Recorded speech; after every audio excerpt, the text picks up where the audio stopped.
For countless generations, the lives of Native American nations unfolded alongside the movements of animals, guided not by calendars, but by behavior, sound, and instinct. The land spoke through its creatures, and those who listened learned when to travel, when to hunt, and when to wait.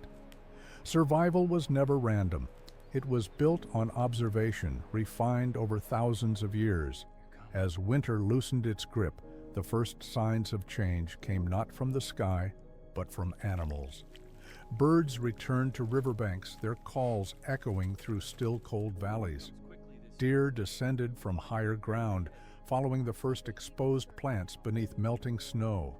Hunters watched closely, knowing that these movements marked the beginning of a new cycle.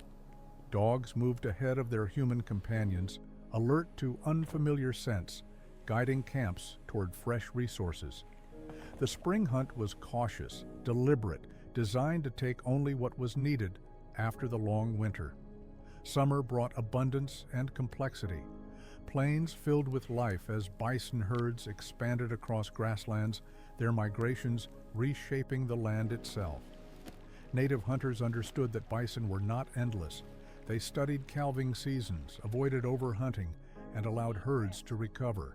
In forests, deer, elk, and bear fed heavily, building strength for colder months ahead. Rivers filled with fish, and entire communities gathered at known crossings, using traps, nets, and spears designed to capture without destroying future runs. Children learned by watching, absorbing patterns long before they ever held a weapon. Along the coasts, the ocean defined life. Seals hauled out onto rocks, whales passed along ancient routes, and salmon returned with precise timing year after year. These events were not surprises. They were expected, prepared for, and honored.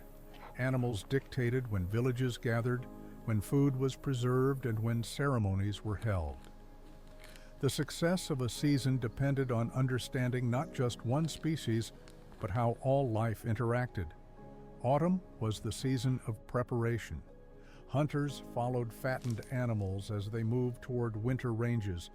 Deer hides were transformed into clothing. Feathers were collected for insulation and ceremony. Fish were dried and smoked. Dogs carried loads between camps, their endurance extending the reach of entire communities. Every task had urgency, not driven by fear, but by knowledge of what winter would demand. Winter changed everything. Snow erased familiar paths, but revealed new information. Tracks told stories in perfect detail. The speed of a fox, the weight of a moose, the hunger of a wolf. Hunters moved slowly, conserving energy, reading the landscape as if it were a living map. In the north, seal hunters waited in silence beside breathing holes in the ice, sometimes for hours, trusting patience over force. In forests, bow hunters used snow to their advantage, closing distance on prey that could no longer move quickly.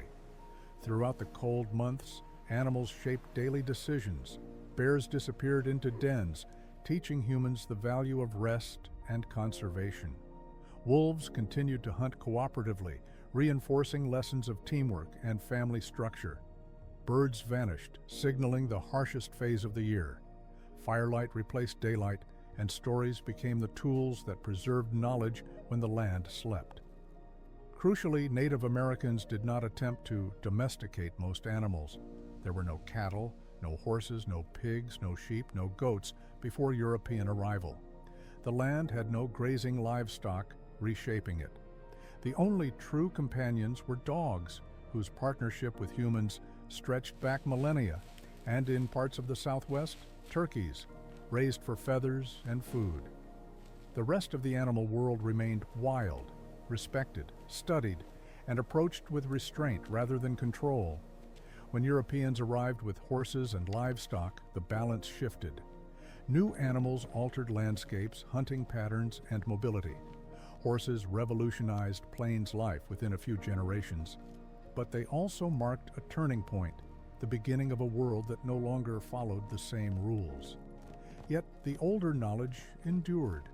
Native nations adapted, just as they always had, integrating new animals while preserving ancient understanding of the land's original rhythms. Even today, that knowledge remains alive in ceremonies, in seasonal hunts, in conservation practices. Indigenous communities continue to honor animals not as resources, but as relatives within a shared system. The survival of Native Americans was never about dominance. It was about awareness, knowing when to act, when to wait, and when to let nature lead. This relationship, forged through centuries of shared struggle and balance, stands as one of humanity's deepest examples of coexistence. Long before modern ecology had a name, the First Nations lived it, guided by animals, shaped by seasons, and sustained by respect.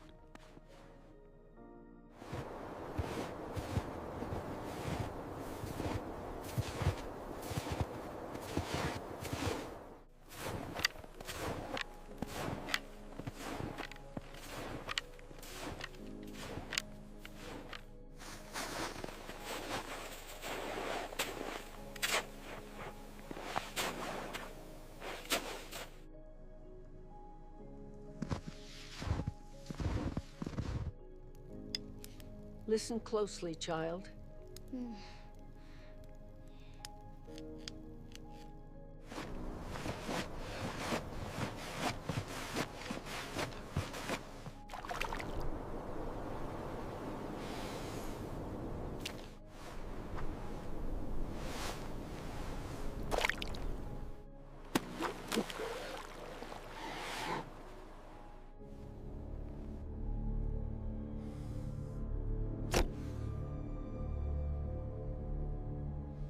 Stories keep us warm.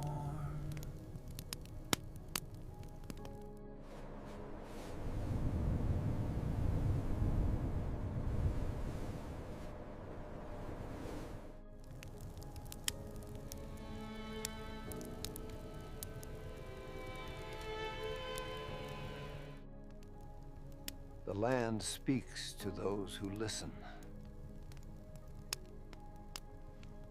The bear sleeps, but its spirit watches.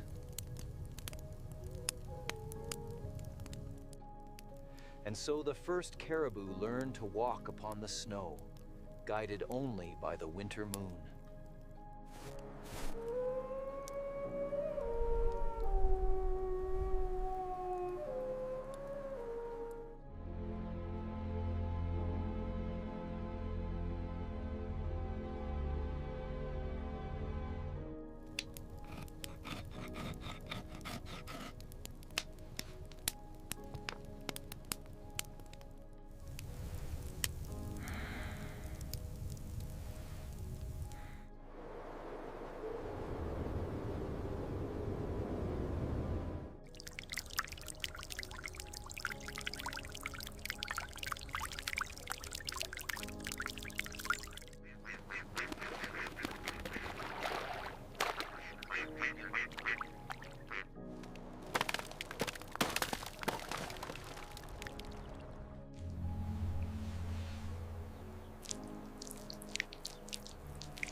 Secure that one tight.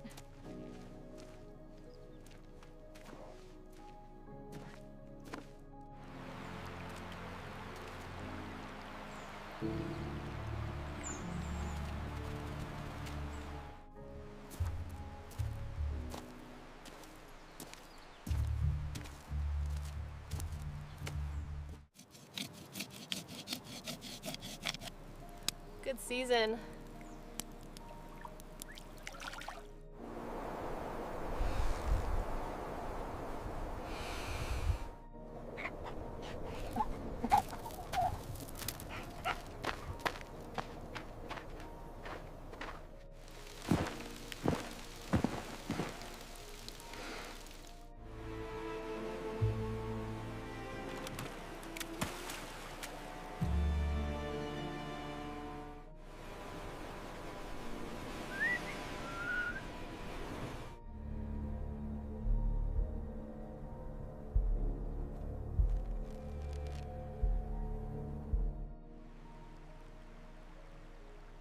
Listen to what the earth says.